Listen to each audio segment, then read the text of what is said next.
கிறிஸ்துவுக்குள் பிரியமான குர்லா மெதடிஸ்ட் தமிழ் திருச்சபை அங்கத்தினர்களே, ஆண்டவராக இயேசு கிறிஸ்துவின் இனிய நாமத்திலே வாழ்த்தி வரவேற்கின்றேன்.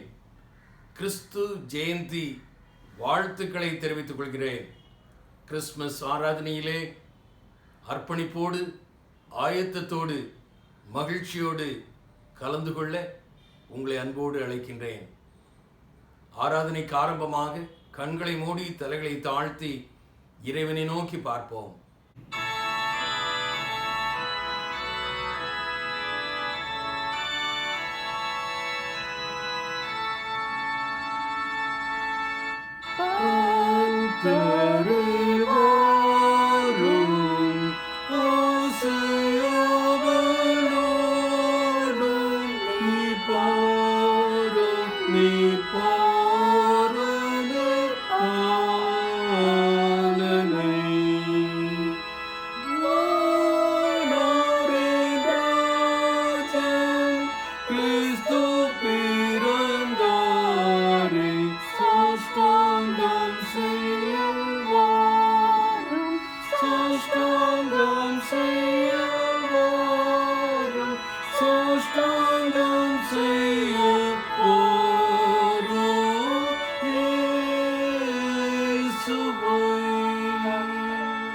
எங்கள் அன்புள்ள ஆண்டவரே, நீர் கிருபையாக ஆண்டவரே பாலகனாக இந்த உலகத்தில் அவதரித்த அந்த நன்னாளை நினைவு கூறத்தக்கதாக ஆண்டவரே பாலகனை எங்கள் இதயத்தில் ஏற்றுக்கொள்ளத்தக்கதாக அதன் மூலமாக இழந்து போனதை மனுக்குலம் மீண்டும் பெற்றுக்கொள்ளத்தக்கதாக ஆண்டவரே நீர் எங்கள் மீது பாராட்டிய கிருபைக்காக உமக்கு நன்றியை பலியாக ஏறடிக்கின்றோம். இந்த ஆராதனை முழுவதும் நீர் எங்களோடு இருக்க வேண்டுமாறு, உம்முடைய பிரசன்னம் எங்களோடு இருக்க வேண்டுமாறு, உம்முடைய ஆளுகை எங்களோடு இருக்க வேண்டுமாறு கெஞ்சி மன்றாடி இந்த ஆராதனை முழுவதுமாக உம்முடைய கரத்தில் உம்முடைய ஆளுகைக்கு ஒப்பு கொடுத்து ஜெபிக்கிறோம். பொறுப்பேற்றுக் கொள்ளும், உம்முடைய நாமத்தை மகிமைப்படுத்தும். அருமை ரட்சகர் இயேசு கிறிஸ்துவின் மூலம் ஜெபம் கேளும் எங்கள் அன்பின் ஆண்டவரே, ஆமீன். ஆராதனைக்கு ஆரம்பமாக யாவரும் எழுந்து நின்று கிறிஸ்து சபை பாமாலைகளில் 62வது பாடல், கீழ் ஜென்மித்த ராயர்க்கே விண்ணில் துத்தியம் ஏறுதே, அவர் பாவ நாசகர் சமாதான காரணர், மன்னோர் யாரும் எழுந்து விண்ணோர் போல் கெம்பீரித்து பெத்லஹேமில் கூடுங்கள், ஜென்ம செய்தி கூறுங்கள், கீழ் ஜென்மித்த ராயர்க்கே விண்ணில் துத்தியம் ஏறுதே என்ற பாடலை யாவரும் சேர்ந்து பாடுவோம். கிறிஸ்து சபை பாமாலைகளில் 62வது பாடல்.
வாழ்க சாந்த பிரபுவே, வாழ்க நீதி சூரியனே, மீட்பராக வந்தவர், ஒளி ஜீவன் தந்தவர், மகிமையை வெறுத்து ஏழை கோலம் எடுத்து சாவை வெல்ல பிறந்து மறு ஜன்மமளித்து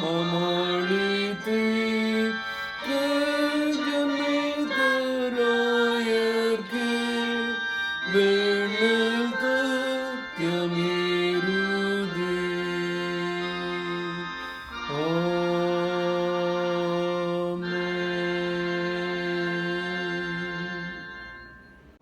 முறைமுறையாக மாறி மாறி வாசிக்கும்படியாக தெரிந்து கொள்ளப்பட்ட சங்கீதம் சங்கீதம் 2. Responsive reading is taken from Psalm 2. ஜாதிகள் கொந்தளித்து ஜனங்கள் விருதா காரியத்தை சிந்திப்பானேன். கர்த்தருக்கு விரோதமாகவும் அவர் அபிஷேகம் பண்ணினவருக்கு விரோதமாகவும் பூமியின் ராஜாக்கள் எழும்பி நின்று அதிகாரிகள் ஏகமாய் ஆலோசனை பண்ணி அவர்கள் கட்டுகளை அறுத்து அவர்கள் கயிறுகளை நம்மை விட்டு எரிந்து போடுவோம் என்கிறார்கள். பரலோகத்தில் வீற்றிருக்கிறவர் நகைப்பார், ஆண்டவர் அவர்களை இகழுவார். அப்பொழுது அவர் தமது கோபத்திலே அவர்களோட பேசி தமது உக்கிரத்திலே அவர்களை கலங்க பண்ணுவார். நான் என்னுடைய பரிசுத்த பர்வதமாகிய சீயோன் மீதில் என்னுடைய ராஜாவை அபிஷேகம் பண்ணி வைத்தேன் என்றார். தீர்மானத்தின் விவரம் சொல்லுவேன். கர்த்தர் என்னை நோக்கி, நீர் என்னுடைய குமாரன், இன்று நான் உம்மை ஜெனிப்பித்தேன். என்னை கேளும், அப்பொழுது ஜாதிகளை உமக்கு சுதந்திரமாகவும் பூமியின் எல்லைகளை உமக்கு சொந்தமாகவும் கொடுப்பேன். இருப்பு கோலால் அவர்களை நொறுக்கி குய கலத்தை போல் அவர்களை உடைத்து போடுவீர் என்று சொன்னார். இப்போதும் ராஜாக்களே உணர்வடையுங்கள், பூமியின் நியாயாதிபதிகளே எச்சரிக்கையாயிருங்கள். பயத்துடனே கர்த்தரை சேவியுங்கள், நடுக்கத்துடனே களி கூறுங்கள். யாவரும் சேர்ந்து வாசிப்போம். குமாரன் கோபம் கொள்ளாமலும் நீங்கள் வழியிலே அழியாமலும் இருக்கும்படிக்கு அவரை முத்தம் செய்யுங்கள். கொஞ்ச காலத்திலே அவருடைய கோபம் பற்றி எரியும். அவரை அண்டிக் கொள்கிற யாவரும் பாக்கியவான்கள்.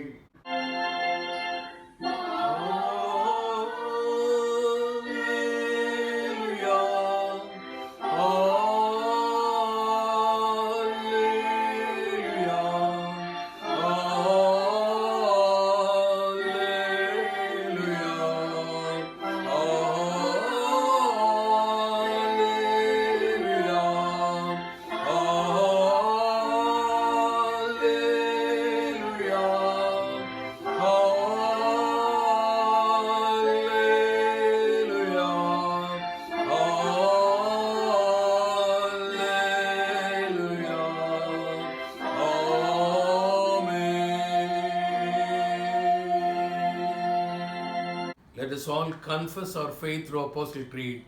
அப்போஸ்தல விசுவாச பிரமாணத்தை அறிக்கை செய்வதன் மூலமாக நம்முடைய விசுவாசத்தை நாம் உறுதி செய்வோம். வானத்தையும் பூமியையும் படைத்த சர்வ வல்லமையுள்ள பிதாவாகிய தேவனை விசுவாசிக்கிறேன். அவருடைய ஒரே பேரான குமாரனான நம்முடைய நாதர் இயேசு கிறிஸ்துவை விசுவாசிக்கிறேன்.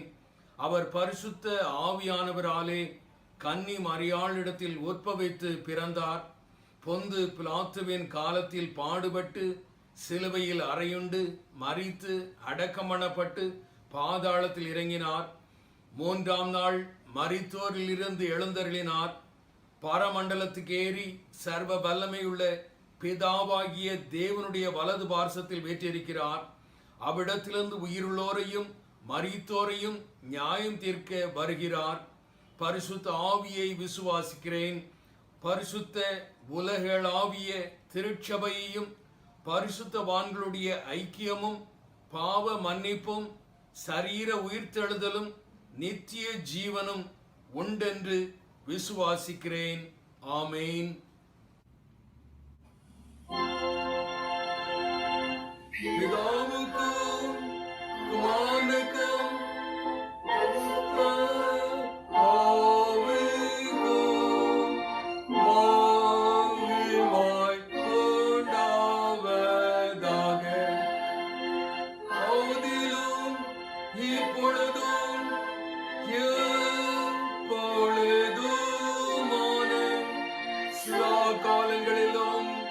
மகிமை உண்டாவதாக.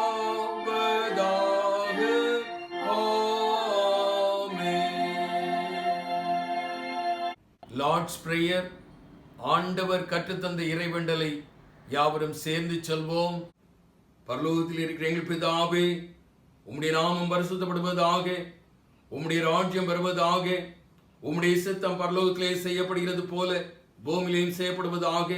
எங்கள் வேண்டிய ஆகாரத்தை இன்று எங்களுக்கு தாரும். எங்கள் விரோதமாய் குற்றம் செய்கிறவர்களுக்கு நாங்கள் மன்னிக்கிறது போல எங்கள் குற்றங்களை எங்களுக்கு மன்னியும்.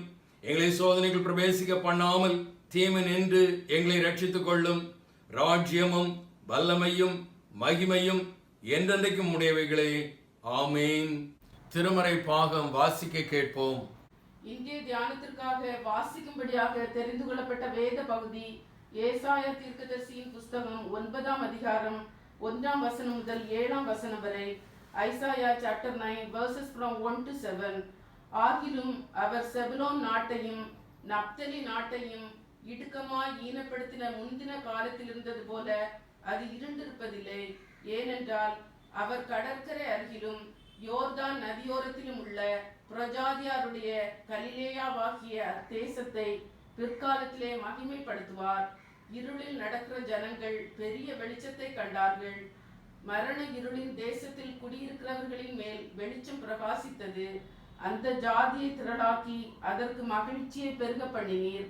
அறுப்பில் மகிழ்கிறது போலவும் கொள்ளையை பங்கிட்டுக் கொள்ளுகையில் களி கூறுகிறது போலவும் உமக்கு முன்பாக மகிழுகிறார்கள். மீதியானியரின் நாளில் நடந்தது போல அவர்கள் சுமந்த நுகத்தடியையும் அவர்கள் தோளின் மேல் இருந்த மிலாற்றையும் அவர்கள் ஆளோட்டியின் கோலையும் முறித்து போட்டீர். அமளியா யுத்தம்படுகிற வீரருடைய ஆயுத வர்க்கங்களும் இரத்தத்தில் புரண்ட உடுப்பும் அக்கினிக்கு இரையாக சுட்டெரிக்கப்படும். நமக்கு ஒரு பாலகன் பிறந்தார், நமக்கு ஒரு குமாரன் கொடுக்கப்பட்டார். கர்த்தத்துவம் அவர் தோளின் மேல் இருக்கும். அவர் நாமம் அதிசயமானவர், ஆலோசனை கர்த்தா, வல்லமையுள்ள தேவன், நித்திய பிதா, சமாதான பிரபு என்னப்படும். தாவீதின் சிங்காசனத்தையும் அவனுடைய ராஜ்யத்தையும் அவர் திடப்படுத்தி அதை இது முதற்கொண்டு என்றென்றைக்கும் நியாயத்தினாலும் நீதியினாலும் நிலைப்படுத்தும்படிக்கு அவருடைய கர்த்தத்துவத்தின் பெருக்கத்துக்கும் அதன் சமாதானத்துக்கும் முடிவில்லை. சேனைகளின் கர்த்தருடைய வைராக்கியம் இதை செய்யும் என்பதை வாசிக்கும்படியாக கொடுக்கப்பட்ட வேத பாகம் வாசித்தாயிற்று. தேவனுக்கே மகிமை உண்டாவதாக. ஜெபம் செய்வோம். எங்கள் அன்புள்ள ஆண்டவரே, இந்த மகிழ்ச்சிகரமான நாளை நாங்கள் காண இந்த நன்னாளிலே உம்மை ஆராதிக்க எங்களுக்கு தந்த வாய்ப்பிற்காக நன்றி ஆண்டவரே. அநேகருக்கு கிடைக்காத பாக்கியத்தை என்னுடைய வாழ்க்கையில் தந்திருக்கிறீர் ஆண்டவரே. நன்றி ஆண்டவரே. நாங்கள் ஆண்டாண்டு காலமாக அனுசரிப்பது போல உலக பிரகாரமாக ஒரு சடங்காச்சாரமாக இந்த பண்டிகை நாளை நாங்கள் அனுசரிக்காமல் மெய்யாகவே பாலகன் இந்த உலகத்திற்கு வந்த நோக்கம் அறிந்து எங்களுடைய வாழ்க்கையுடைய பாதப்படியிலே அர்ப்பணித்து அவரை எங்கள் சொந்த இரட்சகராக ஏற்றுக்கொண்டு ஆண்டவரே, இருளில் இருந்த ஜனங்கள் பெரிய வெளிச்சத்தை கண்டுகொள்ளத்தக்கதாக ஆண்டவரே நாங்கள் செயல்படத்தக்கதாக உடைய ஞானத்தை எங்களுக்கு தாரும். இந்த ஆராதனையில் அர்ப்பணிப்போடு கலந்திருக்கின்ற ஒவ்வொருவரையும் ஆசீர்வதியும் ஆண்டவரே. இந்த சந்தோஷம், இந்த சமாதானம் ஒவ்வொருடைய வாழ்க்கையிலும் நிரந்தரமாக இந்த உலக வாழ்க்கையில் நிலைத்திருக்க ஆண்டவர் அனுகிரகம் செய்யும். இந்த வேளையில் தேவையோடு இருக்கிற பிள்ளைகளுடைய தேவைகளை சந்தியும். கண்ணீரோடு இருக்கிற பிள்ளைகளுடைய கண்ணீரை துடையும். கசப்பான அனுபவங்களோடு உழந்து கொண்டிருக்கின்ற பிள்ளைகளுடைய கசப்பான அனுபவங்களை இனிமையின் அனுபவங்களாக மாற்றிக்கொடும் ஆண்டவரே. இந்திய தேசத்தில் உம்முடைய பணியை செய்து கொண்டிருக்கின்ற ஒவ்வொரு ஊழியர்கள் மீதும், ஒவ்வொரு மிஷனரிகள் மீதும், ஒவ்வொரு மிஷனரி ஸ்தாபனங்கள் மீதும் உற்சாகமான ஆவியை பொழிந்தருளும். இந்திய தேசம் சந்திக்கப்பட, இந்திய தேசம் கிறிஸ்தவ தேசமாக மாற, இந்திய தேசத்தில் நம்முடைய சிலுவை கொடி பறக்கத்தக்கதாக ஆண்டவரே நீர் செயல்படும். ஆண்டவரே, கொடுத்திருக்கின்ற ஆட்சியாளர்களுக்காக நன்றி. தொடர்ந்து நல்லாட்சியை தாரும், நிரந்தரமான ஆட்சியை தாரும். பாமர மக்களுடைய வாழ்வு வளம் பெறத்தக்கதாக திட்டமிட்டு செயல்படக்கூடிய ஆட்சியாளர்களை எங்களுக்கு தாரும். இந்த ஆட்சியாளர்களின் மூலமாக உம்முடைய பணிக்கு எந்த விதத்திலும் தடை வராதபடி திறந்த வாசலை கட்டளையிடும். ஆண்டவரே, என் நன்னாளில் உம்முடைய வார்த்தையை பயனளிக்கத்தக்கதாக ஆயத்தமாக இருக்கிற உம்முடைய தாசனை உம்முடைய கரத்தில் உம்முடைய ஆளுகைக்குள் ஒப்பு கொடுத்து ஜெபிக்கிறோம்.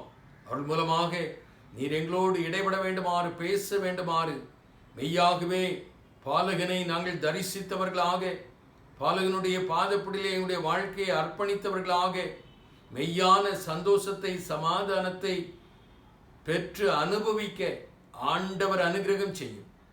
ஆராதனையை மீண்டும் உம்முடைய கரத்தில் உம்முடைய ஆளுகைக்குள் ஒப்பு கொடுத்து ஜெபிக்கிறோம். பொறுப்பேற்றுக்கொள்ளும், உம்முடைய நாமத்தை மகிமைப்படுத்தும். அருமை இரட்சகர் இயேசு கிறிஸ்துவின் மூலம் ஜெபம் கேள்விங்கள் அன்பின் ஆண்டவரே, ஆமீன். கிறிஸ்துவுக்குள் பிரியமானவர்களே, இந்த நன்னாளிலே ஆண்டவருடைய வார்த்தை நம்மத்திலே பயனளிக்கத்தக்கதாக பாண்டிச்சேரியிலிருந்து அருமையான சகோதரர் சாம்சன் பால் அவர்கள் ஆயத்தமாக இருக்கின்றார்கள்.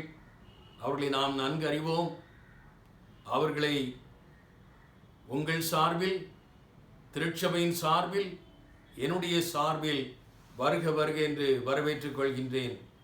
ஆண்டவர் அவர்களை வல்லமையின் பாத்திரமாக, ஆசீர்வாதத்தின் பாத்திரமாக இன்றும் எடுத்து பயன்படுத்துவாராக.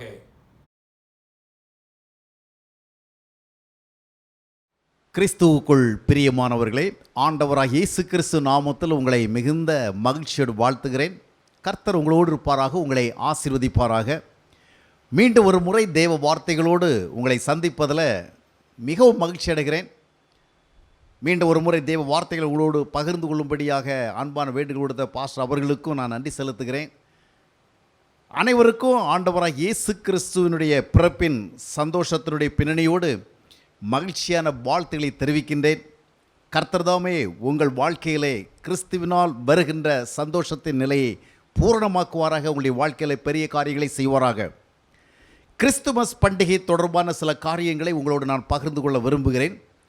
கிறிஸ்துமஸ் என்று சொன்னால் இயேசு கிறிஸ்துவனுடைய பிறப்பு, கிறிஸ்துமஸ், அதாவது கிறிஸ்துவை போற்றுகின்ற புகழுகின்ற ஒரு ஆராதனை என்று தான் அதனுடைய அர்த்தம். ஒரு கிறிஸ்துமஸ் அதாவது ஆண்டவராக இயேசு கிறிஸ்து பிறந்ததை நாம் கொண்டாடுகிறோம். நம்ம பர்த்டே எல்லாம் செலிப்ரேட் பண்ணுறோம் தானே. நம்முடைய இல்லங்களில் கணவனுடைய, மனைவியுடைய, பிள்ளைகளுடைய, அண்ணன் தம்பியினுடைய, பெற்றோருடைய பிறந்த நாட்களை கொண்டாடுகிறது போல் ஆண்டவராக இயேசு கிறிஸ்துவனுடைய பிறந்த நாளை கொண்டாடும் விதமாக இந்த பண்டிகை இருக்கிறது. கொஞ்சம் பேர் இந்த பண்டிகை கொண்டாடுவதை தவறு என்று சொல்லுவார்கள், இந்த பண்டிகை கொண்டாடுவதை பாவம் என்று சொல்லுவார்கள். ஆனால் வேதாகமத்தில் இந்த கிறிஸ்துமஸ் பண்டிகை தொடர்பான எந்த குறிப்புகளும் இல்லை. பண்டிகை கொண்டாட வேண்டும் என்பது தொடர்பான எந்த விதமான செய்திகளும் அங்கே இல்லை. அப்போஸ்தலர் நடவடிக்கைகளும் சரி, பிற நிருபங்களும் சரி, யாருமே கிறிஸ்துமஸ் பண்டிகை கொண்டாடினாக தெரியவில்லை. எல்லோரும் ஆண்டவராக இயேசு கிறிஸ்துவனுடைய உயிர்த்தெழுதலைத்தான் அதிகமாக சொன்னார்கள். ஏன்னா அதுதான் மிக முக்கியமானது. அவர் மரித்து மறுபடி உயிரோடு எழுந்து வருகிற அந்த நிகழ்வு தான் மனித வாழ்விலே ஒரு பெரிய ஒரு தாக்கத்தை ஏற்படுத்துகிறது. எனவே அதைத்தான் மையப்படுத்தி பேசினார்கள். எனவே வேதாகமத்தில் கிறிஸ்துமஸ் பண்டிகையை கொண்டாடினதற்கான எந்த ஒரு சான்றும் எந்த ஒரு பின்னணியும் இல்லாத காரணத்தினால ஒரு கூட்டம் பேர் இவ்விதமாக கொண்டாடுவதை பாவம் என்று சொல்வார்கள். ஆனால் ஒரு நல்ல நிகழ்வை நாம் மையமாக வைத்து அந்த நல்ல நிகழ்வுக்கு பின்னால் இருக்கின்ற மகிழ்ச்சிக்குரிய காரியங்களை நினைத்து நாம் கொஞ்சம் விசேஷமாக அதை சிந்தித்து கொண்டாடுவதில் தவறு ஒன்றும் இல்லை. அந்த கொண்டாடுகின்ற விதங்கள் கர்த்தருடைய நாமம் மகிமைப்படுவதற்கு ஏற்ற விதமாக அதற்கு உட்பட்டதாக இருக்கும் என்றால் தவறில்லை. கொண்டாடி ஆக வேண்டும் என்ற கட்டாயமும் இல்லை. எனவே எனிகோ கிறிஸ்துமஸ் பண்டிகை என்பது கிறிஸ்தவர்கள் மத்தியில் மிக முக்கியமான ஒரு பண்டிகை. உலகமெங்கிலும் அதிகமான எண்ணிக்கையுள்ள மக்களால் அதிகமான காலங்கள் கொண்டாடப்படுகிற பண்டிகை இந்த கிறிஸ்துமஸ் பண்டிகை தான். சொல்லப்போனால் உலகத்திலே மிக அதிகமாக பணம் செலவு செய்யப்படுவது கிறிஸ்துமஸ் பண்டிகை தொடர்பான விஷயங்களில் தான். சரி, விதமாக நிறைய பார்த்து கொண்டே போகலாம். இப்போ நாம் குயிக்காக கொஞ்சம் நேரத்துக்குள்ளாடியே இந்த கிறிஸ்துமஸ் பண்டிகை சம்பந்தமான சில காரியங்களை பார்ப்போம். கிறிஸ்துமஸ் பண்டிகைனா இயேசு கிறிஸ்துடைய பிறப்பை கொண்டாடுவது. வேதாகமத்தில் பார்த்தீங்கன்னா இயேசு கிறிஸ்துவனுடைய பிறப்பை அதிகமாக அப்போஸ்தலர்களோ பிற தேவர்களோ அதிகமாக சொல்லலை. ஆண்டவரும் தாம் பிறந்ததை குறித்து அதிகமாக சொல்ல. ஒரே ஒரு முறை பிலாத்து விடத்தில் இறுதியில் அவர் பேசுகிற பொழுது அவர் சொல்லுவார், யோவான் 18ஆம் அத்தியாயத்தினுடைய 37 வசனத்தை வாசித்து பார்க்கும் பொழுது சத்தியத்திற்கு சாட்சி கொடுக்கிறதுக்காக நான் பிறந்தேன் என்று சொல்வார். மற்றபடி இயேசு கிறிஸ்து நான் பிறந்தேன் என்று சொல்ல மாட்டார். அப்போஸ்தலர்களும் பிற தேவ ஊழியர்களும் கூட அதை சொல்லவில்லை. ஆனால் இயேசு கிறிஸ்து அவ்வப்பொழுது சொன்ன காரியம் என்னவென்று சொன்னால், நான் வந்தேன். இதைத்தான் அதிகமான இடங்களில் நீங்கள் பார்க்க முடியும். லூக்கா 5:32 நீங்கள் வாசித்து பார்க்கும் பொழுது, பாவிகள் மனம் திரும்புவதற்கு அழைக்க வந்தேன் என்று சொல்வார். இன்னும் யோவான் 12:46 வாசித்து பார்க்கும் பொழுது, நான் இந்த உலகத்திற்கு ஒளியாக வந்தேன். அப்போஸ்தலன் பவுல் சொல்லுகிற பொழுது 1 தீமோத்தேயு 1:12 வாசிக்கும் பொழுது, பாவிகளை ரட்சிக்க கிறிஸ்து இயேசு உலகத்திற்கு வந்தார். இவ்விதமாக வந்தேன் என்ற செய்தி அதிகமாக காணப்படும். இன்னும் பார்த்தீங்கன்னா யோவான் 6:38 வாசிக்கும் பொழுது, நான் வானத்திலிருந்து இறங்கி வந்தேன். ரொம்ப கிளியராக சொல்ல, வானத்திலிருந்து ஐ கேம் ஃப்ரம் ஹெவன், பரலோகத்திலிருந்து வந்தேன், வானத்தில் இறங்கி வந்தேன். அப்போது நிறைய இடங்களில் இயேசு கிறிஸ்து வந்தேன் என்று தான் சொல்லுகிறார் என்று பிறந்தேன் என்று சொல்லவில்லை. எனவே இன்றைய நாட்களில் கிறிஸ்தவர்கள் இந்த பிறப்பு தொடர்பான அளவுக்கு அதிகமான முக்கியத்துவத்தை கொடுத்து கொண்டாடுகிற பொழுது அது வேதத்திற்கு ரொம்பவும் பொருந்தி போகவில்லை என்பது உண்மைதான். ஏனென்றால் வந்தார் என்பதில் தான் அந்த கொண்டாட்டத்தினுடைய பின்னணி இருக்க வேண்டும். பிறந்தார் என்பதற்கும் வந்தார் என்பதற்கும் ஒரு வித்தியாசம் உண்டு. என்னவென்று சொன்னால், இப்போ ஒரு குழந்தை எங்கேயாவது பிறந்துன்னு வச்சுக்கலாம், சம் பேபி இஸ் பார்ன், ஒரு குழந்தை பிறக்குது, நம்ம அதை கேள்விப்படுகிற பொழுது, குழந்தை பிறந்துன்னு கேள்விப்பட்டால் நம்ம என்ன பண்ணுவோம், ஆண் குழந்தையா பெண் குழந்தையா அப்படி தான் கேட்போம். தாய் சுகமாக குழந்தை சுகமாக இதுதான் கேட்போம். ஏன் பிறந்ததுன்னு கேட்போமா? குழந்தை பிறந்ததுன்னு சொன்னால் ஏன் பிறந்தது அப்படிங்கிற கேள்விக்கே அந்த இதில் இடம் இல்லை. நம்ம கேட்கவே மாட்டோம் இல்லையா? குழந்தை ஆணா பொண்ணா, கருப்பா வெள்ளையா, எப்படி அப்பா போல் அம்மா போல், இந்த மாதிரி எதை வேணால் கேள்வியில் கேட்போம். மற்றபடி ஒரு குழந்தை பிறந்த செய்தியை கேட்கிற பொழுது ஏன் பிறந்தது இந்த குழந்தை அப்படின்னு கேட்க மாட்டோம். ஆனால் இயேசு கிறிஸ்து இந்த உலகத்திற்கு வந்தேன் என்று சொல்லுகிற வேளை, now we have a chance to raise a question இல்லையா? வந்தேன்னு சொல்லுகிற பொழுது ஏனுங்கிற கேள்வி கேட்குறதுக்கு நமக்கு சஃபிஷியன்ட் ரீசன்ஸ் இருக்குது. உதாரணமாக ஒரு ஊருக்கு ஒரு முக்கியமான நபர் வந்திருக்கிறதா நம்ம கேள்விப்படணும் வச்சுக்கலாம். சம்படி இஸ் கம், நம்ம யாரோ ஒருத்தர் வந்திருக்கிறாங்கிற செய்தி நம்ம கேள்விப்படுறவில்லை, நம்ம உடனே என்ன கேட்போம், ஏன் வந்தார், வாட்ஸ் த பர்பஸ். ஏன்னா ஒருத்தர் வராருன்னு சொன்னால் நாம் சில நேரத்தில் எங்கேயாவது போகிறவள்ள வருகிறவள்ள யாரோ கேட்பாங்க, எங்கே போகிறீங்க எங்கே வரீங்கன்னா, இல்லை சும்மான்னு சொல்லுவோம். ஆனால் எல்லா நேரமும் சும்மாவாக இருக்காதில்ல. இப்போ யாரோ ஒரு வந்திருக்காருன்னு சொல்லுகிற பொழுது நம்ம என்ன கேட்போம், எதற்கு வந்தார் கேட்போம். அப்போது பிறந்தார் என்று சொல்லுகிற பொழுது கேள்வி கேட்கறதுக்கே சான்ஸ் கிடையாது. ஆனால் வந்தார் என்று ஆண்டவர் திரும்ப சொல்லுகிற பொழுது, for what purpose he came, எதற்காக வந்தார். அப்போது இயேசு கிறிஸ்துவுடைய பிறந்த நாளை கொண்டாடுவதில் தவறில்ல.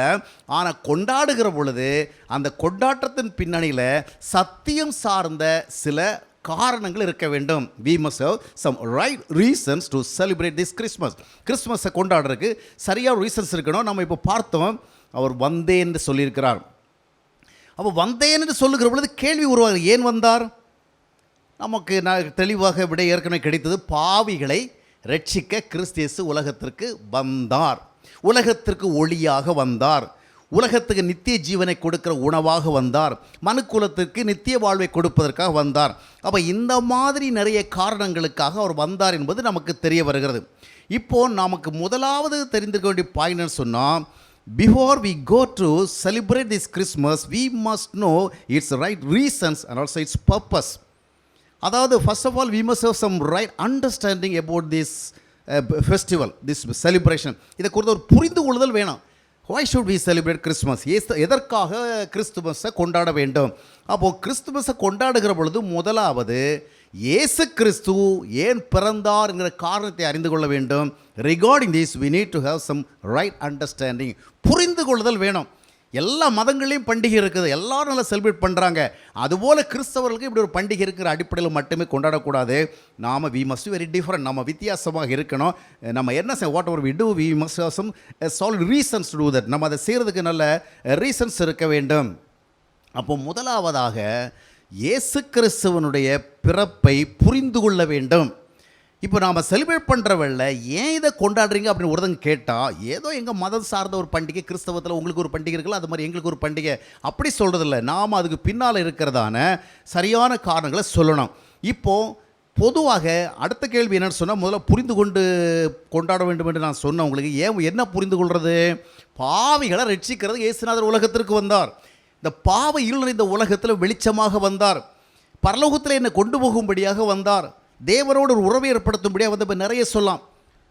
1 தீமோத்தேயு 2:4 வாஸ்து பார்க்கும் பொழுது எல்லாரும் ரட்சிக்கப்படுவதுதான் தேவனுடைய சித்தம். அப்போது நாம் வந்து இயேசு கிறிஸ்துடைய பிறப்பு தொடர்பாக அறிந்து கொள்ள வேண்டிய காரியம் என்னன்னு சொன்னால், ஏதோ ஒரு கடவுள் நம்முடைய வேண்டல் விண்ணப்பங்கள் எல்லாம் அவர் நிறைவேற்றுவார் அந்த மாதிரி நினைக்கிறதில்ல.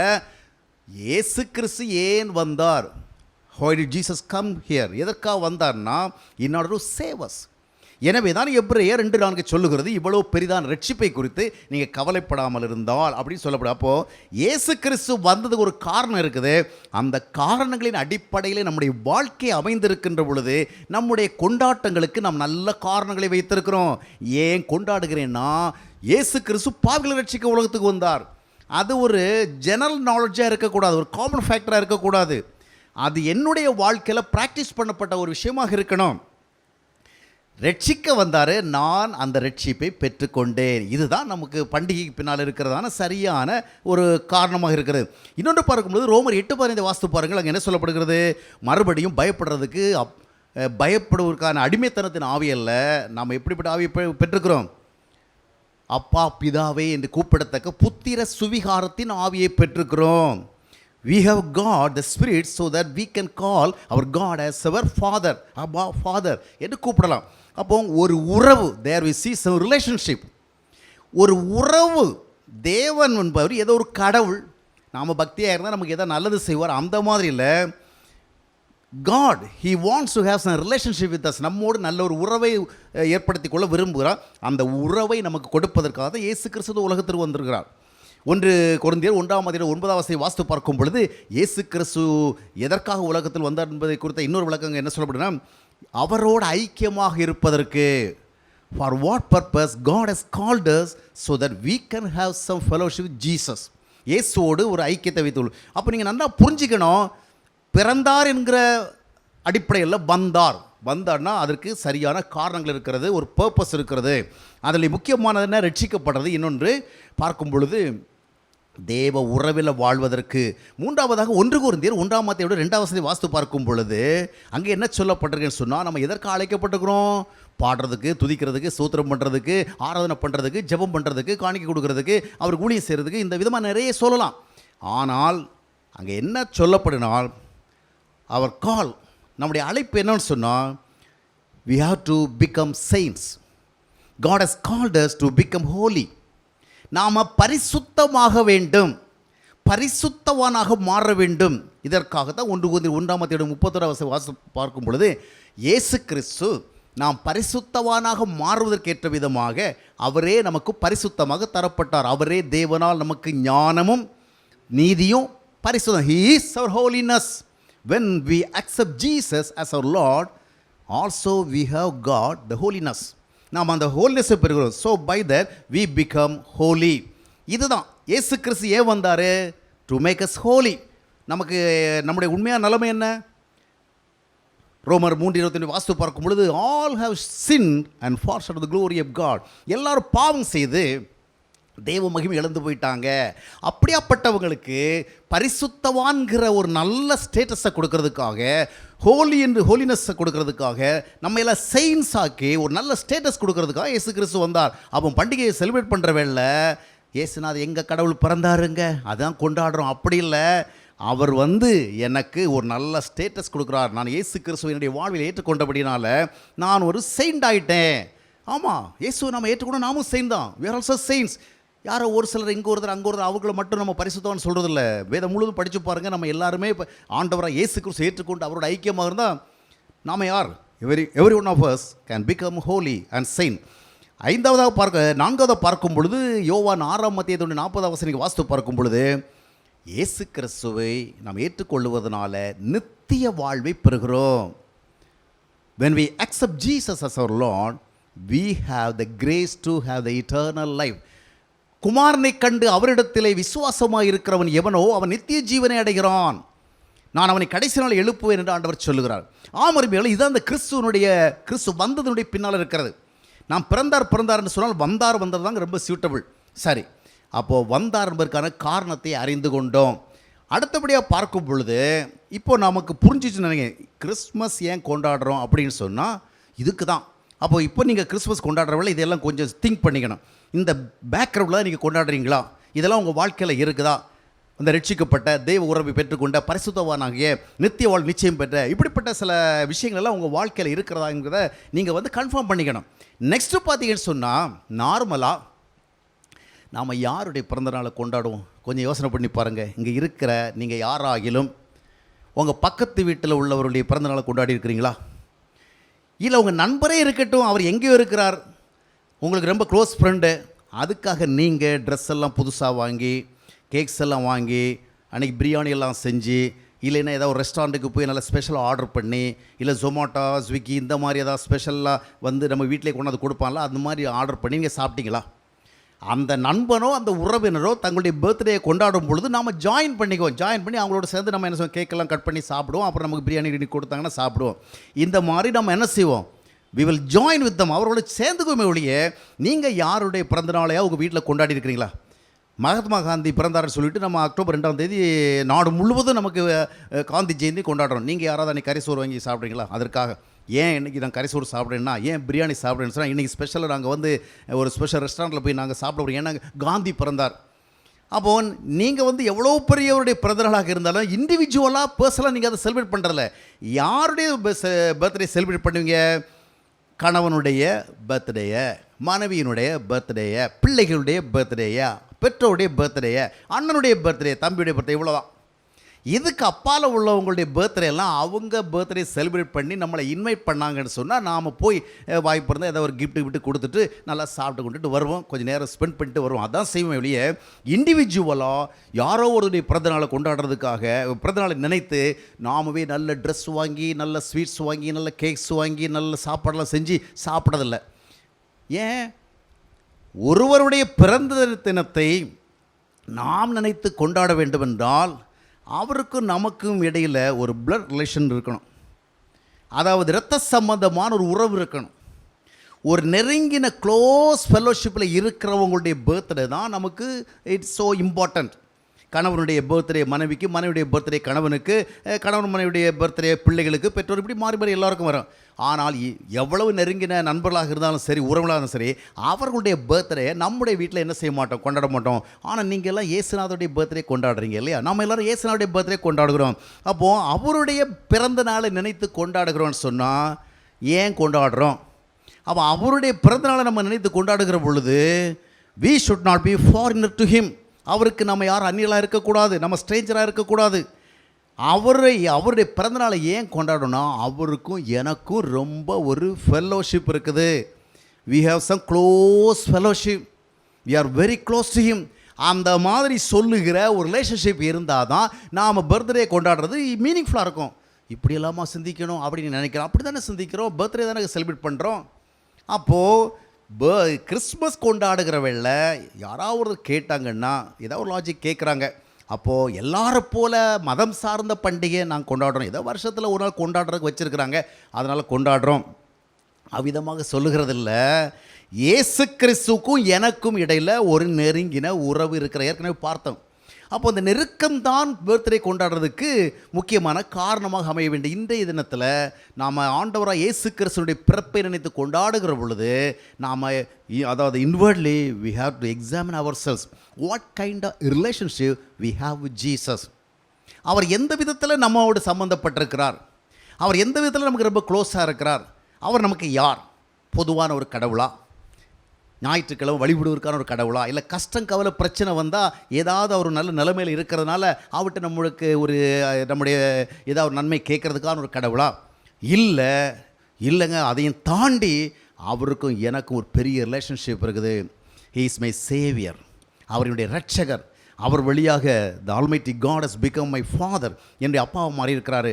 இப்படி சொல்லுகிற ஒரு உறவு இருந்தால் நீங்கள் செலிப்ரேட் பண்ணுகிற பொழுது you have some solid reason, ஒரு வலிமையான காரணத்தை வச்சுருக்கிறீங்க. அதுதாங்க மீனிங்ஃபுல், அதுதான் ரொம்ப அருமையான ஒரு பர்த்டே. மற்றபடி ஏதோ ஒரு கிறிஸ்தவ கடவுளை கொண்டாடுறோம், நம்ம கிறிஸ்தவ மதத்தில் இருக்கிறதுனால இல்லை நமக்கு இந்த மாதிரி பண்டிகை கிடைச்சா நல்லா செலிப்ரேட் பண்ணுற ஒரு சான்ஸ் கிடைக்குது, அதனால் கொண்டாடினா அது ஒரு மீனிங்லெஸ் செலிப்ரேஷன். ஆண்டவரும் அதில் பிரியமாக இருக்க மாட்டார். எனவே நீங்கள் கொண்டாடுங்கள், சூப்பராக கொண்டாடுங்கள். ஆனால் அதற்கு பின்னால் நல்ல காரணத்தை வைத்திருங்கள். இயேசு கிறிஸ்துவுடைய பிறந்த நாளை நாம் ஏன் கொண்டாடுகிறோம் என்று சொன்னால், இயேசு கிறிஸ்துக்கும் எனக்கு ஒரு நெருங்கின தொடர்பு இருக்கிறது. He is so important to me. He is so nearer to me. He is so dearer to me. அந்த மாதிரிப்பட்ட ஒரு பின்னணியில் நாம் கொண்டாடுகிற பொழுது அது உண்மையான ஒரு கொண்டாட்டமாக இருக்கும். அதுதான் கிறிஸ்தவ கொண்டாட்டங்கள் எல்லாமே மீனிங்ஃபுல்லாக இருக்க வேண்டும். அடுத்தபடியாக பார்க்கும் பொழுது, இயேசு கிறிஸ்து எனக்கு ஒரு முக்கியமான ஒரு உறவினராக இருக்கிறபடினாலே, ஒரு முக்கியமான ரிலேஷன்ஷிப்பில் இருக்கிறதுனால, ஐ want to celebrate his birthday, அவருடைய பிறந்தநாளை நான் கொண்டாடுறேன். நெக்ஸ்ட்டு இன்னொன்றுக்காக கூட நம்ம கொண்டாடலாம். எப்படின்னு சொன்னால், நீங்கள் யாராவது ஒருவரால் மிக முக்கியமான ஒரு நன்மை பெற்றிருந்தால், அந்த நன்மை உங்களுடைய வாழ்க்கையில் ஏற்படுத்தின விளைவின் அடிப்படையில், ஏன் அவர் செய்த something he had done for us that has made a very good big impact in our life, it has influenced us, நம்முடைய வாழ்க்கையில் ஒரு பெரிய இம்பேக்டை ஏற்படுத்தியிருக்கனால அப்பொழுது நாம் என்ன செய்வோம்? we will be motivated to celebrate his birthday. யாரோ ஒருத்தரால் தான் நமக்கு வாழ்வு கிடைச்சது, இன்றைக்கி இந்த நிலைமையில் இருக்கிறதுக்கே அவர் தான் காரணம், நம்முடைய வாழ்வு முடிந்து போக இருந்த நேரத்தில் யாரோ ஒருவர் நமக்கு ஒரு பெரிய ஹெல்ப் பண்ணாங்க, அதனால தான் இன்றைக்கி நம்ம தலை நிமிர்ந்து இருக்கிறோம். அந்த மாதிரி ஒரு லெவல் இருந்துன்னு சொன்னால் அவருடைய பர்த்டே நமக்கு ஸோ இம்பார்ட்டன்ட். அவர் இந்த உலகத்தில் பிறந்ததுனால தான் நாம் இந்த உலகத்தில் வாழ்கிறோம். இல்லைன்னு சொன்னால் we must have been destroyed, நம்ம அழிஞ்சு போயிருப்போம். அவர் இருக்கிறதுனால, அவர் செஞ்ச உதவிலாம் இன்றைக்கி உயிர் வாழ்கிறேன் அப்படி எத்தனை பேர் சொல்கிறாங்க, அப்படி தானே? அப்போ அவர் பிறந்ததுனால தான் நான் இந்த உலகத்தில் தொடர்ந்து வாழ்வதற்கு வாய்ப்பு கிடையாது. அப்போது I have some good reasons to celebrate his birthday. அதே மாதிரி தான் இயேசு கிறிஸ்துடைய பர்த்டே நம்ம செலிப்ரேட் பண்ணலாம். அவரால் என்ன பெனிஃபிட் நாம் பெற்றிருக்கிறோம், what kind of benefit we have got from Jesus that we are celebrating his birthday. அவருடைய பர்த்டே நம்ம கொண்டாடுறோமே, என்ன நன்மை பெற்றோம், அதுதான் ரொம்ப முக்கியம். ஏற்கனவே அந்த வசனத்தை உங்களுக்கு சொன்னேன். எபிரேயர் 2:4 வாசித்து பார்க்கும் பொழுது, இவ்வளவு பெரிதான ரட்சிப்பு, இதை குறித்தெல்லாம் கவலையற்றவளாக இருக்கக்கூடாதுன்னு சொல்லுகிறது. அப்போது சச் எ கிரேட் சால்வேஷன், அந்த ரட்சிப்பு நான் பெற்றிருக்கிற இயேசுநாதரால். அந்த ரட்சிப்பை பெற்றதுனால என்னால் பாவத்தை செய்யாமல் வாழ முடியுது. I have the power to overcome the sin. ரோமர் 6:14 என்ன சொல்லுகிறது? As we are under the grace, not under the law, now we are able to overcome the sin. நான் கிருபைக்கு கீழ்பட்டிருக்கிறபடினாலே பாவம் என்னை மேற்கொள்வதில்லை. அப்போது நான் ஏன் இயேசுநாதருடைய பர்த்டே செலிப்ரேட் பண்ணேன்னு சொன்னால், அவர் என்னுடைய வாழ்க்கையில் he did a great thing. என்னன்னு சொன்னால், பாவத்துக்கு அடிமையாக இருந்தேன், தவறுதலாக வாழ்ந்தேன், தப்பிதமாக வாழ்ந்தேன், தவறாக யோசித்தேன், தவறாக சிந்தித்தேன், தவறாக நடந்து கொண்டேன், தவறான சுபாவங்கள், தவறான எண்ணங்கள், தவறான ஆசைகள், தவறான உறவுகள், இவ்விதமாக வாழ்ந்து கொண்டிருந்த என்னை இந்த இயேசு கிறிஸ்து he transformed me, he changed me. அவர் என்னை மாற்றிட்டாருங்க. I have God is salvation. அவர் எனக்கு ரத்தம் சிந்தி உருவாக்கின ரட்சிப்பை பெற்றுக்கொண்டதுனால now I am able to overcome the sin. Commit the sin is the curse. அந்த கர்ஸை நான் மேற்கொள்கிறேன், அவாய்ட் பண்ணுறேன். அதனால் I have some good reasons to celebrate his birthday. நன்மை பெற்றிருக்கிறீங்களா? அதுதான் முக்கியம். இன்றைக்கு கிறிஸ்துமஸ் பண்டிகை கொண்டாடும்படியாக பல ஆயத்தங்களை நாம் செய்து, உடை ரீதியாக, உணவு ரீதியாக, சூழ்நிலை ரீதியாக, இன்னும் பல விதங்களில் நாம் நிறைய சந்தோஷமாக இருக்கிறதுக்கான காரியங்களை செய்திருக்கிற பொழுது, இயேசு கிறிஸ்துவனால் என்ன பெனிஃபிட்டை பெற்றுக்கொண்டு இதை நம்ம செய்கிறோம். அதுக்காக நீங்கள் தேடி ஒரு நாள் எனக்கு ரொம்ப காய்ச்சலாக இருந்துங்க, அப்போ நான் ஆண்டவராக இயேசு கிறிஸ்துவோட ஜெபம் பண்ண எனக்கு சுகம் கொடுத்தார், அதனால் கொண்டாடுறேன் அப்படி நீங்கள் ஏதோ ஒன்று தேடி கண்டுபிடிக்கிறதில்ல. இல்லைன்னு சொன்னால் வேலை கிடைக்காம ரொம்ப நாளாக ஜெபம் பண்ணி ஆண்டவர் எனக்கு வேலை கிடைக்க செஞ்சார், கல்யாணமாகாமல் ரொம்ப லேட்டாக இருந்து கர்த்தர் எனக்கு கல்யாணமாகிறது வழி செய்தார். இந்த மாதிரி ரீசன்ஸ் குட் ரீசன்ஸ் தான். ஆனால் இதனுடைய அடிப்படையில் கிறிஸ்மஸ் கொண்டாடுறது உங்கள் வாழ்க்கையை பாவத்திலிருந்து விடுவித்து பரிசுத்தமாக்கி பரலோகத்துக்கு கொண்டு போய் சேர்க்கிற ஒரு மிகப்பெரிய காரியத்தை இயேசு கிறிஸ்து செய்கிறதுக்கு அந்த உலகத்திற்கு வந்தார். அதற்காக தான் பிறந்தார், அதற்காக தான் நான் வந்தேன்னு சொன்னார். அது உங்கள் வாழ்க்கையை நடந்திருக்கிறதா? ஒரு குறிப்பிட்ட ஊரில் ஒரு டாக்டர் வந்தாராம். எதற்கு வருவார் டாக்டர் ஒரு குறிப்பிட்ட ஊரில்? அந்த ஊரில் உள்ளவங்களுக்கெல்லாம் ஒரு சில டிசீஸ் இருக்குது, அதை ஹீல் பண்ணுறதுக்காக அவர் வந்தார். அவன் வந்ததை கேள்விப்பட்ட உடனே ஊரில் இருக்கிற முக்கியமான ஜனங்களெல்லாம் என்ன பண்ணாங்கன்னா, டாக்டர் வரா, ரொம்ப நல்ல டாக்டர், தங்கமான டாக்டர், மனிதநேயம் பிடித்து உடையவர், ரொம்ப அன்புள்ளவர், நாமெல்லாம் கஷ்டப்படுறதை பார்த்து நமக்காக அவர் இந்த அந்த ஊருக்கு வருகிறான்னு சொல்லிட்டு ஊருக்கெல்லாம் அறிவித்தாங்க. ஊருக்கெல்லாம் அறிவிச்சோடனே எல்லாரும் அந்த டாக்டர் இந்த வழியாகத்தானே போவார் அப்படி சொல்லிட்டு அவங்க வீட்டு முற்றத்தை எல்லாம் நன்றாக பெருக்கி அழகாக சுத்தம் செய்து நல்ல உடைகளெல்லாம் அணிந்து கொண்டு எல்லாருக்கும் ரொம்ப சந்தோஷம், ஒரு நல்ல டாக்டர் வரான்னு சொல்லிட்டு இந்த மாதிரி நிறைய காரியங்களை செய்து சந்தோஷமாக அவர்கள் செய்தார்கள். ஆனாலும் அவங்க போய் அந்த டாக்டரை கன்சல்ட் பண்ணவும் இல்லை, தங்களுடைய நோய்களை சொல்லி அவரது ஒரு ட்ரீட்மெண்ட் வாங்கவும் இல்லை. டாக்டரை ரொம்ப கிரேட்டாக அவங்க நினைத்து கொண்டு they have a very good impression about this doctor. அதனால் அவர் மேல் ஒரு நல்ல எண்ணம், நல்ல டாக்டர் எங்கள் ஊருக்கு வந்து எங்கள் வியாதியெல்லாம் குணமாக்குறாரு அப்படி சொல்லிட்டு வந்து அவர் போகிற வழியெல்லாம் சுத்தம் பண்ணி ரொம்ப சுகாதாரப்படுத்தி நல்ல விதமாக உடையெல்லாம் அணிந்து கொண்டு டாக்டர் அப்படி போகும் பொழுது கச்சிதமாக வீட்டுக்கு முன்னாடி நின்று கொண்டு இருக்கிறாங்க. அது மட்டும் இல்லை, டாக்டர் வாழ்க வாழ்கையெல்லாம் கோஷம் போடுறாங்க, அவரை பாராட்டுறதுக்கு நிறைய இடங்களில் தோரணமெல்லாம் கட்டியிருக்கிறாங்க. இந்த மாதிரி எல்லாம் செய்கிறாங்க. ஆனால் என்ன செய்யலை, அந்த டாக்டர்கிட்ட வந்து டாக்டர் எனக்கு இந்த பிரச்சனை இருக்குது, நீங்கள் எனக்கு மருத்துவம் செய்யுங்கன்னு சொல்லலை. அப்போது அவர் வந்த நோக்கம் தெரிகிறது, அவர் என்ன செய்வான்னு தெரியுது. என்ன செய்வான்னு தெரிஞ்சுட்டு நம்ம என்ன பண்ணலை, அவரிடத்துல போய் ஒரு ட்ரீட்மெண்ட்டுக்கு போகலைன்னு சொன்னால் what's a use of honour him. அவருக்கு பெரிய மரியாதை கொடுத்து பிக் வெல்கம் கொடுக்குறோம், நல்லா அவரை நம்ம ரிசீவ் பண்ணுறோம். What's a use of all these things? என்ன பிரயோஜனம்? ஒன்றுமில்லை. அவர் நல்லவர் என்று சொன்னால், அவர் நல்ல டாக்டர்னு சொன்னால், நமக்கு வியாதி இருக்குது, முதல்ல போய் அவரிடத்துல பெற வேண்டிய பெனிஃபிட் என்னது? அவரை பாராட்டுறதில்லை, அவரிடத்துலேருந்து அந்த சுகத்தை பெற்றுக்கொள்ள வேண்டும்.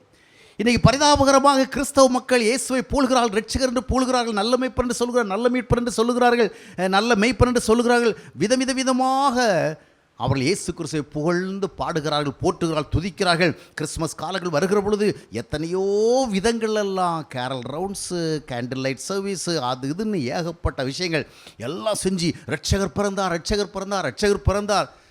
எல்லாம் இருக்கட்டுங்க, ரட்சகர் பிறந்தார், நம்ம குடில கட்டுறோம், லைட்டு போடுறோம், நிறைய டெக்கரேஷன் பண்ணுறோம், சர்ச்சுக்கு வருகிறோம், lot of great things we are doing. என்ன நடந்து? இந்த ரட்சகரால் ரட்சிக்கப்பட்டிருக்கிறோமா? மனம் திரும்பி இருக்கிறோமா? பாவ மன்னிப்பை பெற்றிருக்கிறோமா? பரிசுத்தம் ஆயிருக்கிறோமா? சுபாவ மாற்றம் பெற்றிருக்கிறோமா? எல்லாரையும் போல் வாழ வித்தியாசமாக வாழ்கிறோமா? நல்ல மனம், நல்ல எண்ணம், நல்ல சிந்தை, நல்ல நினைவு, நல்ல நோக்கம், நல்ல பார்வை, நல்ல விதமான ஒரு வாழ்க்கை முறை இருக்கிறதா? அப்படி ஒன்றும் இல்லைன்னு சொன்னால் நாம் கிறிஸ்துமஸை செலிப்ரேட் பண்ணுறது ரொம்ப அர்த்தமாக இருக்கும்னு சொல்ல முடியாது. அப்படி தானே? யோசனை படி பாருங்கள். அவர் நான் வல்லவருங்கிறோம், நல்லவருங்கிறோம், ரட்சகருங்கிறோம், பரிசுத்தர்னு சொல்லுகிறோம், அவர் நம்மளை பரிசுத்தமாக அந்த கர்த்தர் சொல்லுவோம், சிலுவையில் ரத்தத்தை சிந்தனை சொல்லுவோம், எல்லாம் சொல்லிக்கிட்டு நாம் இருந்த இடத்துல உட்கார்ந்துருந்தா அப்போ பாவத்தோடையே இன்றைக்கி மக்கள் ஆண்டவரை போல்கிறார்கள், பாவத்தோடு ஆராதிக்கிறார்கள், பாவத்தோடு போல்கிறார்கள், பாவத்தோடு ஜெபம் பண்ணுறாங்க, பாவத்தோடு சர்ச்சைக்கு வராங்க. ஆனால் சொல்கிறது ஏசு ரட்சகர், ஏசு ரட்சகர், ஏசு பரிசுத்தர், அவர் என்ன பரிசுத்தமாக்க வந்தார். அவர் பரிசுத்தமாக்க வந்தார், நீ பரிசுத்தமாக இருக்கிறியா? அப்போது அவருடைய பயன்பாட்டை பெற்றுக்கொள்ள வேண்டும். அவர்களுக்குத்தான் கொண்டாடுவதற்கு தார்மீகமான காரணமும் உரிமையும் இருக்கிறது. இல்லை என்றால் ரோட்டில் போகிற ஏதோ ஒரு அந்நியருக்கு இருக்குது, நம்ம பிறந்தநாள் கொண்டாடுற மாதிரி ஆகிடும். இல்லை ஏதோ ஒரு பொலிட்டிக்கல் லீடருக்கு கொண்டாடுற மாதிரி ஆகிடும். அப்போது நாம் செலிப்ரேட் பண்ணுறவில்ல, if you want to celebrate this festival with some meaningfulness, அதை நம்ம அதை ஏற்ற விதமாக புரிஞ்சுக்கணும். இன்னும் சிலர் சொல்லுவாங்க, நான் அப்படி கிடையாதுங்க, நான் உண்மையாகவே ஏன் கொண்டாடுறேன்னா நான் ரட்சிக்கப்பட்டேன், நான் அவருக்கு என்னுடைய வாழ்க்கையை ஒப்பு கொடுத்துட்டேன், நான் மனம் திரும்பிட்டேன், ஆண்டவரை ஏற்றுக்கொண்டேன், everything is good, they have accepted Jesus as their Lord. அதெல்லாம் நல்லா சொல்லுவாங்க. இப்போ நான் மறுபடியும் அந்த உதாரணத்தை தான் போகிறேன். இப்போது முதல் குரூப் டாக்டர் போய் கன்சல்ட் பண்ணி மருந்து ஒன்றும் வாங்கலை. ஆனால் ரெண்டாவது ஒரு குரூப்பு சொல்லுது, இந்த டாக்டர் எப்படிப்பட்ட டாக்டர் தெரியுமா, இந்த டாக்டர் ஒரு நல்ல டாக்டர், நான் கூட அவர்கிட்ட போய் ட்ரீட்மெண்ட்டில் வாங்கியிருக்கிறேன் அப்படின்னு ரொம்ப பிரமாதமாக சொல்கிறாங்க. ஆனால் கட்டில் கிடையாது கிடக்குறாங்க. நல்லா புரிஞ்சிங்க, டாக்டர் சூப்பர் டாக்டருங்க, அருமையாக ட்ரீட்மெண்ட் கொடுப்பார் அப்படி சொல்லிவிட்டு கட்டிலேருந்து எழுந்து உட்கார்ந்து இருக்கக்கூட முடியாத அளவுக்கு இருந்தால் நாம் அந்த டாக்டரை பற்றி சொல்கிறது அவருக்கு தான் கெட்ட பேரை உண்டாக்கும். அப்படி தானே? நான் ரட்சிக்கப்பட்டிருக்கேன், மனம் திரும்பியிருக்கேன், நான் ஆண்டவரை ஏற்றுக்கணும் எல்லாம் சொல்லிவிட்டு ஆவியின் கனிகள் இல்லாமல் இருந்தால், நற்சுபாவங்கள் இல்லாமல் இருந்தால், அன்பு இல்லாமல் இருந்தால், தாழ்மை இல்லாமல் இருந்தால், உண்மை இல்லாமல் இருந்தால், நேர்மை இல்லாமல் இருந்தால், நீதி இல்லாமல் இருந்தால், பொறுமை இல்லாமல் இருந்தால், நீடே சாந்தம் இல்லாமல் இருந்தால், நல்ல எண்ணங்கள் இல்லாமல் இருந்தால், நல்ல வழிகள் இல்லாமல் இருந்தால், நல்ல நோக்கங்கள் இல்லாமல் இருந்தால் எப்படிங்க அவரால் ரட்சிக்கப்பட்டங்கிறது உண்மையாகும்? எனவே தான் கலாத்தியர் 5:22-23 வசனங்களை வாஸ்து பார்க்கும் பொழுது ஆவியின் கனி என்று நிறைய காரியங்கள் சொல்லப்பட்டிருக்கு. அப்போது டாக்டர் நல்லவர்னு சொல்லி அவருக்கு பக்கத்தில் போகாத ஒரு கூட்டம் பேர் இருக்கிறாங்க. அப்படி தான் கிறிஸ்தவர்கள் இருக்கிறாங்க.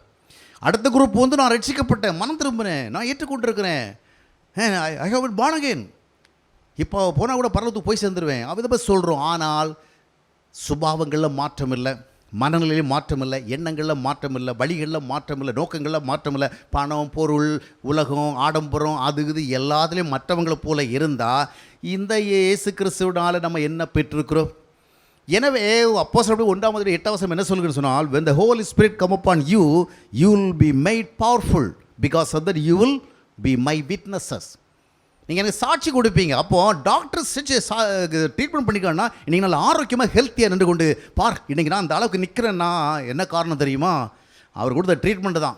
அன்றைக்கி எழுந்து கூட நடமுட முடியாமல் இருந்தேன், இன்னைக்கு குணமாக்கிறேன். அதே போல் பாவத்தினாலே நாம் பழுதுபட்டு போய்விட்டோம், பாவத்தினாலே நோய்வாய்ப்பட்டு விட்டோம், பாவத்தினுடைய விளைவாக நல்லதை செய்ய முடியல, நல்லதை யோசிக்க முடியல, நல்ல விதமாக நடக்க முடியல, நல்ல சுபங்கள் வாழ முடியல.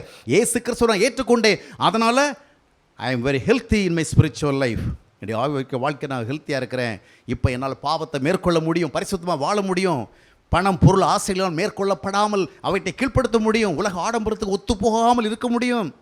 உலகம் போகிற போக்கில் நான் போக மாட்டேன், எல்லாரும் ட்ரெஸ் பண்ணுற மாதிரி நான் ட்ரெஸ் பண்ண மாட்டேன், எல்லாரும் வாழ்கிற மாதிரி வாழ விரும்ப மாட்டேன். I want to make some difference because I have accepted Jesus as my savior. he has transformed my life அப்படின்னு சொல்ல முடியும். அதுதான் கிறிஸ்தவ வாழ்க்கை. ஆம் அருமையானவர்களே, இயேசு கிறிஸ்துவனுடைய பிறந்த நாளை கொண்டாடுவது சந்தோஷமான ஒரு காரியம்தான். ஆனால் கொண்டாடுவதற்கு பின்னாலே சில காரணங்கள் இருக்க வேண்டும். ஒன்று, புரிந்து கொள்ள வேண்டும். இரண்டாவது, நமக்கும் அவருக்கும் என்ன தொடர்பு, எந்த அடிப்படையில் அவருடைய பிறந்த நாளை கொண்டாடுறோம், அப்போ அதற்கு ஒரு சரியான காரணத்தை வைத்துக்கணும். மூன்றாவது, அவரால் என்ன நன்மை, வாட்ஸ் அ பெனிஃபிட். தாவீது சொல்லுங்கள், என் ஆத்துமாவை கர்த்தரை ஸ்தோத்திரி, என் முழு உலகமே பரிசுத்த நாமத்தை ஸ்தோத்திரி, அவர் செய்த சகல உபகாரங்களையும் மறவாதே. ஆண்டவராக இயேசு கிறிஸ்து மூலமாக நாம் பெறுகிற விசேஷமான ஒரு உபகாரம் என்னன்னு சொன்னால், பாவத்திலிருந்து மன்னிக்கப்பட்டு, ரட்சிக்கப்பட்டு, விடுவிக்கப்பட்டு, பரிசுத்தவானாகி, தேவனுடைய பிள்ளையாகி, இந்த உலகத்தில் சாட்சியாக வாழ்ந்து நித்திய வாழ்வை பெறும்படியான பாக்கியத்தை பெறுகிறோம். ஆக we must be benefited by Christ. வெறும் ஆராதனைகள், வெறும் வழிபாடுகள், வெறும் ப்ரேயர்ஸ், நோ யூஸ். அங்கே போய் நாம் கிறிஸ்மஸை கொண்டாடுறதுனால எந்த விதமான எல்லா மதங்கள் கொண்டாடுறாங்க, நமக்கு கொண்டாடுறதுக்கு ஒரு சான்ஸ் கிடச்சிருக்கு, அதை நம்ம பயன்படுத்திக்கிறோம். மற்றபடி ஒன்று விசேஷமாக இல்லை. எனவே புரிந்து கொள்ளுவோம், இயேசு கிறிஸ்து பிறந்தார் என்பதல்ல, வந்தார். ஏன் வந்தார்? அதுக்கு நிறைய நல்ல காரணம் இருக்குது. அடுத்தபடியாக, அவரால் நான் என்ன பயன்பெற்றதாக சொல்லுகிற பொழுது இன்று என்னுடைய நிலைமை என்ன, நான் ஒரு நல்ல ஆண்டவருக்கு ஏற்ற ஒரு வாழ்க்கையை வாழ்கிறேனா, அதை ஆராய்ந்து பார்த்து ஆண்டவருக்கு நம்மை ஒப்புக் கொடுக்க வேண்டும். உண்மையான ஒரு கிறிஸ்மஸ் கொண்டாட்டத்தை நம்முடைய வாழ்விலே பெறத்தக்கதாக ஆண்டவரோடு நம்முடைய உறவை ஏற்படுத்திக்கொள்வோம். அவரை புரிந்து கொள்வோம். அவர் வந்தது நம்மை மீட்கிறதுக்கு, அந்த மீட்பை நம்முடைய வாழ்வில் உறுதிப்படுத்தி கொள்வோம். இரண்டாவதாக, அவரோடு நமக்கு ஒரு நல்ல ஐக்கியத்தை கொடுக்கவே ஆண்டவர் வந்தால் அந்த ஐக்கியத்தை பெற்றுக்கொள்வோம். அவரால் வாழ்க்கை மாறின அனுபவத்தை உலகத்திற்கு காண்போம். அதுதான் மீனிங்ஃபுல் செலிப்ரேஷன். அந்த மாதிரி celebrate பண்ணுறவங்கள God will be glorified, God will be so happy. இல்லைன்னு சொன்னால் லூக்கா 19:41-42 வசனங்களை வாசிக்கிறோம் பாருங்கள். அவர் எருசலேமில் பண்டிகை கொண்டாடி கொண்டிருந்த மக்களை பார்த்து கண்ணீர் விடுகிறது போல மாறிவிடும். எனவே அவரை நாம் கண்ணீர் விட வைக்கக்கூடாது. நம்மை பார்த்து, நம்முடைய கொண்டாட்டத்தை பார்த்து அவர் சந்தோஷப்பட விதமாக, மகிழ்ப்பட விதமாக கொண்டாட வேண்டும். கர்த்தர்தாமே அவ்விதமாக உங்கள் ஒவ்வொருடைய வாழ்விலும் நீங்கள் கொண்டாடுகிற கிறிஸ்துமஸ் கொண்டாட்டம் ஒரு அர்த்தம் நிறைந்த கொண்டாட்டமாக இருக்க உங்களுக்கு உதவி செய்வாராக. கர்த்தர் உங்களை வழி நடத்துவாராக. கிறிஸ்துவுக்குள் பிரியமானவர்களே, நல்லதொரு அர்ப்பணிப்பின் செய்தியை நம்மத்திலே பகிர்ந்து கொண்ட அருமையான சகோதரர் சாம்சன் பால் அவர்களுக்கு திருச்சபையின் சார்பில், உங்கள் சார்பில், என்னுடைய சார்பில் நன்றிகளையும் வாழ்த்துக்களையும் தெரிவித்துக் கொள்கின்றோம். தொடர்ந்து ஆண்டவர் அநேக ஆயிரங்களுக்கு ஆசீர்வாதத்தின் பாத்திரமாக அவர்களை எடுத்து பயன்படுத்துவாராக. கேட்ட செய்தியை மனதில் கொண்டவர்களாக அர்ப்பணிப்போடு கிறிஸ்து சபை பாமாலைகளில் 59வது பாடல், ஒப்பில்லா திரு இரா இதில் தான் மா பிதா ஏக மைந்தனை லோகத்துக்கு மீட்பராக அனுப்பினது அன்பின்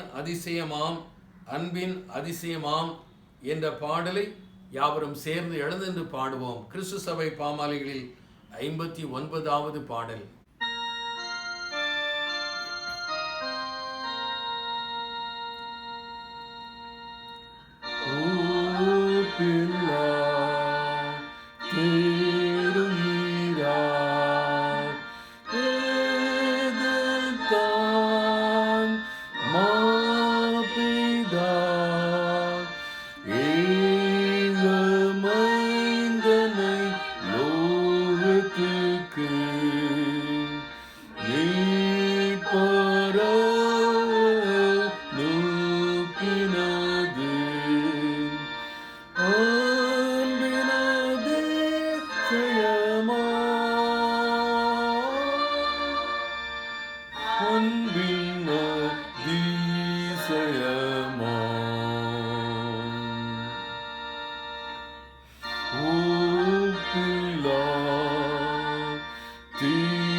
எத்தனை தாழ்த்துவீரா,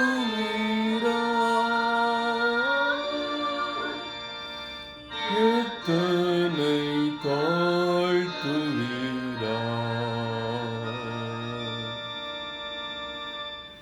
ஓ பிள்ளா தீருளீரா, ஜென்மித்தோர் மேசையா, தெய்வ தூதரின் சேனைகளை நாமம் சேர்ந்து பராபரனை பூரிப்பாய் தோத்தரிப்போம்,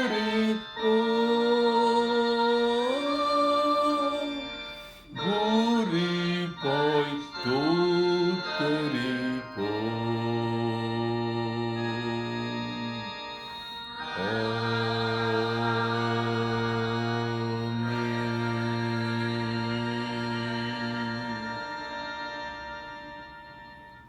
ஜெபம் செய்வோம்.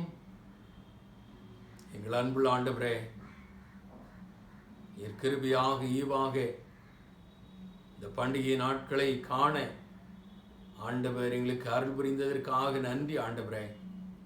ஆண்டவரே, மெய்யாகவே பாலகன் எங்கள் இதயத்தில் எங்கள் இல்லத்தில் பிறந்த அனுபவத்தோடு மெய்யான சந்தோஷத்தை சமாதானத்தை பெற்று அனுபவிக்க ஆண்டவர் அனுகிரகம் செய்யும். ஆண்டவரே, உம்மை போல நாங்கள் இந்த உலகத்திலே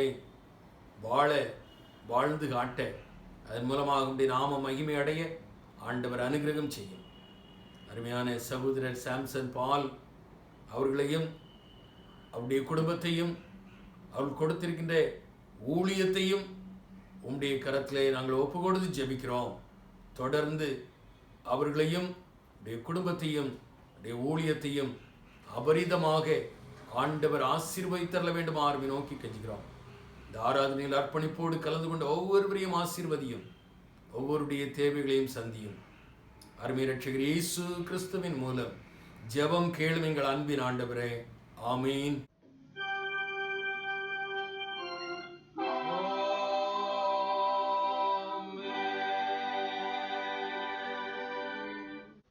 நம்முடைய ஆண்டவராகிய இயேசு கிறிஸ்துவின் கிருபையும் பிதாவாகிய தேவனுடைய அன்பும் பரிசுத்த ஆவியானுடைய அந்யோன்ய ஐக்கியமும் கூற்றவும் இன்றும் என்றும் சதா காலங்களிலும் நம் அனைவரோடும் நம் திருச்சபையின் பணிகளோடும் நிறைவாக பரிபூர்ணமாக தங்கியிருப்பதாக. ஆமீன்.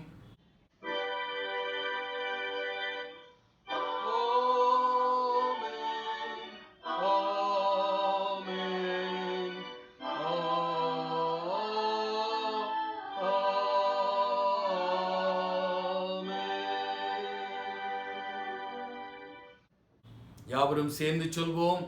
என் ஆத்துமாவே கர்த்தரை தோத்திரி, என் முழு உள்ளமே நாமத்தை தோத்திரி. என் ஆத்துமாவே கர்த்தரை தோத்திரி, கர்த்தர் செய்த சகல உபகாரங்களை மறவாதே. ஆமீன்.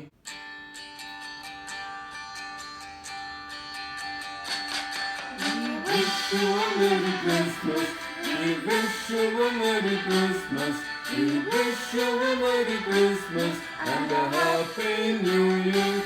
The tidings we bring to you and your King, good tidings for Christmas and a Happy New Year. We wish you a Merry Christmas, we wish you a Merry Christmas, we wish you a Merry Christmas and a Happy New Year. கர்த்தர் உங்களோடு இருப்பாராக, அவர் தமது ஆவியோடும் இருப்பாராக. சமாதானத்தோடே போய் வர கடவோம். கர்த்தருடைய நாமத்தினாலே ஆமென்.